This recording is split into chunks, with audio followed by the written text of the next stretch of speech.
Hello મિત્રો, કેમ છો? જય શ્રી કૃષ્ણ. આજે હું તમારા માટે સરસ મજાનો એક પુલાવ લઈને આવી છું. વેજ છે અને સાથે એકદમ ટેસ્ટી બનશે. બિરયાનીને ભૂલી જાઓ, બિરયાનીને ટક્કર મારે એવો સરસ મજાનો પુલાવ બનાવવાનો છે. સૌથી પહેલાં મેં 5 પાણી ભાત ધોઈ લીધા છે. આ ભાતના ચોખા આવે એ ધોઈ લેવાના છે. બાસમતી ચોખા લીધા હતા, 5 પાણી ધોઈ લીધા હતા. અડધો ગ્લાસ પાણી નાખી અને પલાળી દીધા છે. હું આ પુલાવ 7 થી 8 જણા માટે બનાવું છું, એટલે થોડો ક્વોન્ટિટી વધારે છે, તમે ઓછી પણ કરી શકો છો. સાથે એક મોટી વાટકી ભરી અને સોયાવડી લીધી છે, 2 બટાકા લીધા છે, કટ કરી લીધા છે. પછી જે બેબીકોર્ન મકાઈ આવે થોડી મોટી એવી મેં આવી રીતે કટ કરીને લઈ લીધી છે. એક વાટકો, એક અડધું બીટ લીધું છે, એને કટકા કરી લીધું છે. 5 નંગ લીલા મરચાં લીધા છે, એને કટકા કરી લીધા છે. ગાજર લીધા છે 2, એને કટ કરી લીધા. ટામેટું લીધું છે એ 2 નંગ, એને કટ કરી લીધું છે. સૂકું લસણ 2 ગાંઠ ફોલીને આખી કળી લેવાનું છે. સાથે સૂકી ડુંગળી લીધી છે 2 નંગ, એને પણ કટ કરી લીધી. જે બે ખડા મસાલા નાખું, જે બી મસાલા નાખું, પૂરો વિડીયો શેર કરું છું. આજની વિડીયો સારી લાગે તો પ્લીઝ મને લાઈક કરજો. કુકર લઈ લીધું છે. કુકરના અંદર આપણે 1 ચમચા એટલું સિંગ તેલ નાખું છું. તેલને ગરમ થવા દેશું. ખડા મસાલાના અંદર મેં જીરું લીધું છે 1 ચમચી. ગેસ ન થાય માટે થોડી સૂકી મેથી લીધી છે. તો થોડા લવિંગ લીધા છે 8-10 નંગ.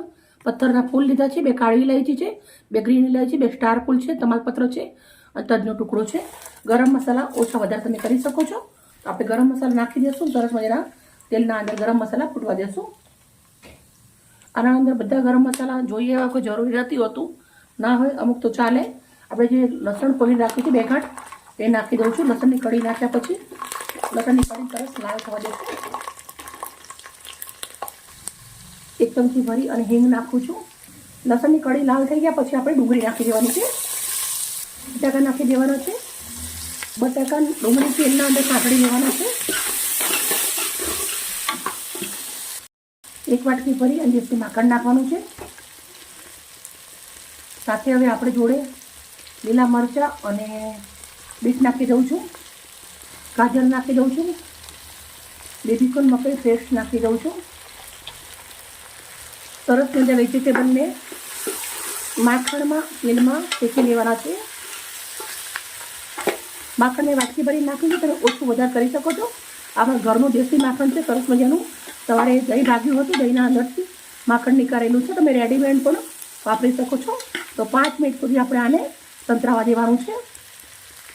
વેજીટેબલ બધા માખણના અંદર સરસ મજાના સંતળાઈ ગયા છે. તો હવે આપણે અંદર નાખી દેવાના છે લાસ્ટમાં ટામેટા, સોયાવડી, મિક્સ કરી દઈશું બધું જ. 2 મિનિટ જેવું સોયાવડી નાખ્યા પછી સાંતળી લેવાનું છે. મિત્રો, આ પુલાવ એકદમ હેલ્ધી છે, સેહત માટે બહુ જ સરસ છે. હવે આપણે જે ભાત પલાળી રાખ્યા છે એ નાખી દઉં છું. તમારે 1 કલાક કમસે કમ ભાત પલાળી રાખવાના છે. ભાત નાખ્યા પછી આપણે એકવાર મિક્સ કરી દઈશું. ભાતને પણ ઘી જે નાખ્યું છે માખણ એના અંદર સાંતળી લેવાનું છે થોડી વાર. તમારા જોડે ફ્રેશ માખણ ના હોય તો તમે ઘીનો ઉપયોગ કરજો, ઘીથી પણ બહુ જ સરસ બનશે. હવે આપણે આને મસાલા કરી લેવાના છે. સૌથી પહેલાં આપણે મીઠું નાખી દેવાનું છે. 2 ચમચી ટોટલ મીઠું નાખું છું. 1 ચમચી હળદર નાખું છું. 2 ચમચી આપણે મરચું નાખવાનું છે. 1 ચમચી ધાણા જીરું.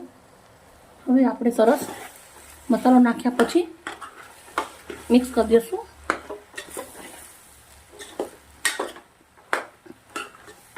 મિત્રો, જ્યારે મેં આ પુલાવ ઉદયપુરના અંદર ખાધો હતો તો એક ડીશના મેં 200 રૂપિયા આપ્યા હતા. એક ડીશ એટલે કેવી હાવ નાની ડીશના અંદર આવ્યો હતો ને 200 રૂપિયા આપ્યો હતો. અને આપણે 100 રૂપિયા 150 રૂપિયાના બજેટના અંદર, 100 થી 150 રૂપિયાના બજેટના અંદર પૂરા પરિવાર જોડે ખાઈ શકીએ છીએ. હવે જરૂર પ્રમાણે આપણે પાણી રેડી દઈશું. હું 1.5 વાટકા એટલું પાણી રેડું છું. જેટલું ભાત પલાળ્યા હતા એટલું જ પાણી લઉં છું આપણે. કેમ કે જે મકાઈ નાખેલી છે એને ચડવા માટે પણ આપણે પાણીની જરૂર પડે. અને જ્યારે મેં ભાત ધોઈને પલાળ્યા ત્યારે થોડું પાણી નાખ્યું હતું. કુકરને બંધ કરી દેવાનું છે અને 3 સીટી મારી લેશું આપણે. મળીએ 3 સીટી પછી. સીટી પડી રેડી થઈ ગયું છે. હવે આપણે હવા નીકાળી દેવાની છે. 5 મિનિટ ઠંડુ પડવા દેશું. હવે આપણે ચેક કરી દઈશું.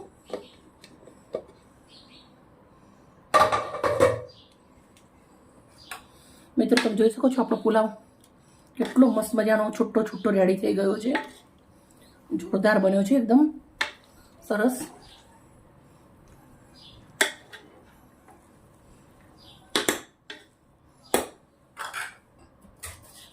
હવે અંદર આપણે થોડું ઘી નાખી દેવાનું છે.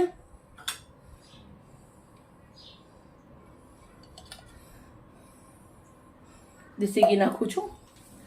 ઘી નાખ્યા પછી મિક્સ કરી દઈશું, સર્વ કરશું. આજે હું સરસ મજાની નવી પ્લેટો લાવી છું, તો એના અંદર આપણે સર્વ કરું છું.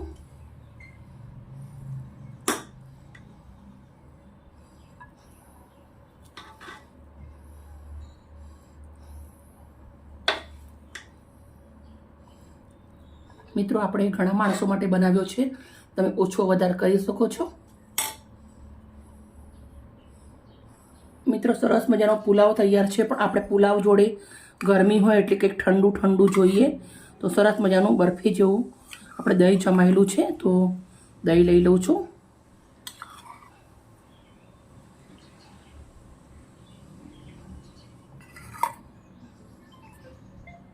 મિત્રો, સિમ્પલ ટેસ્ટી હેલ્ધી ડિશ બનાવી અને રેડી કરી દીધી છે. મારી વિડીયો સારી લાગી તો પ્લીઝ મને લાઈક કરજો, દોસ્તોને અંદર શેર કરજો. આવી જ રેસીપી સાથે કાલે મળીએ. Okay, bye bye.